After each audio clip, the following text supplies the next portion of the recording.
靜默主前。喺開始嘅時候，請你揾一個安靜嘅空間，可以喺房間裏面，冇人會騷擾到你嘅地方。呢一刻係你與主獨處嘅時間，主喺你心裏面，你暫且將一切嘅心思意念放低，專注去仰望主，思想嗰位滿有恩慈、滿有慈愛嘅主，佢係點樣吸引你、愛你，你好想去親近佢。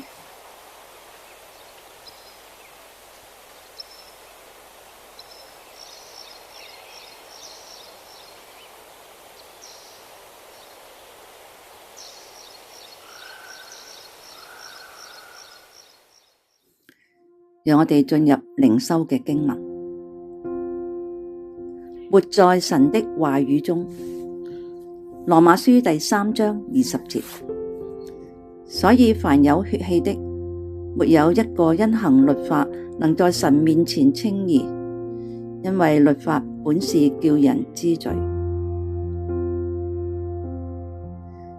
稱義即是上帝算為義，不因此而定罪。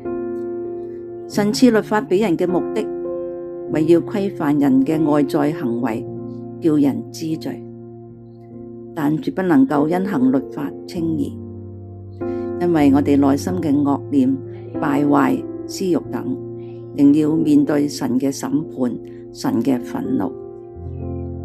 如果要被稱為義，只有轉向靠着耶穌基督嘅救贖嘅恩典。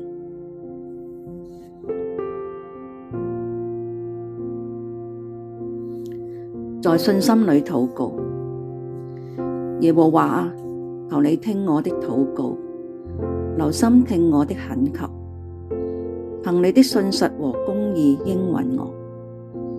求你不要審判你的僕人，因為凡活着的人，在你面前沒有一個是義的。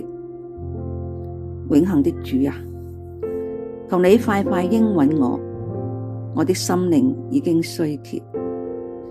求你不要向我掩面，免得我像那些下坑的人一樣。求你使我清晨得聞你的慈愛，因為我投靠你。求你指示我當走的路，因為我的心仰望你。求你教我遵行你的旨意，因為你是我的神。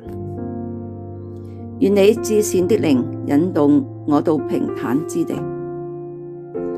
慈愛嘅天父啊，求你為你嘅名緣故使我存活，按着你的公義把我從患難中領出來。禱告乃奉主耶穌基督聖名求，誠心所願。與信徒相通。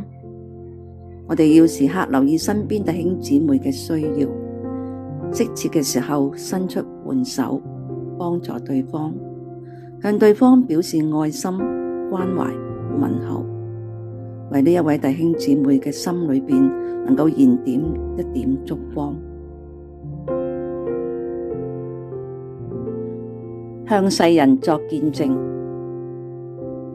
喺呢個五光十色、金錢名利引誘之下，作為基督徒真係要好好警醒，時刻省察自己，唔好走法律罅，做違背良心嘅事，做一啲唔應該做嘅事，影響世人對基督嘅信心。基督徒應該堅守真理，行主所行，作主所作，為主向世人作美好見證，榮耀主。服侍他人，行公義，好憐憫，存謙卑嘅心，與你嘅神同在。神同樣要求我哋要以呢種嘅心態去服侍他人，喺追求公平公義嘅時候，同樣以憐憫、恩慈多於審判去對待嗰啲我哋認為不配嘅人。若果我哋有惡待他人嘅，求主赦免。讓我哋一同學習耶穌基督嘅愛心，行佢所行，作佢所作。我哋都係罪人，我哋做過唔討神喜悅嘅事，我哋並非事事清白、完美無瑕。我哋要小心謹慎，以免得罪神，傷害人。我邀請你向神獻上你嘅禱告。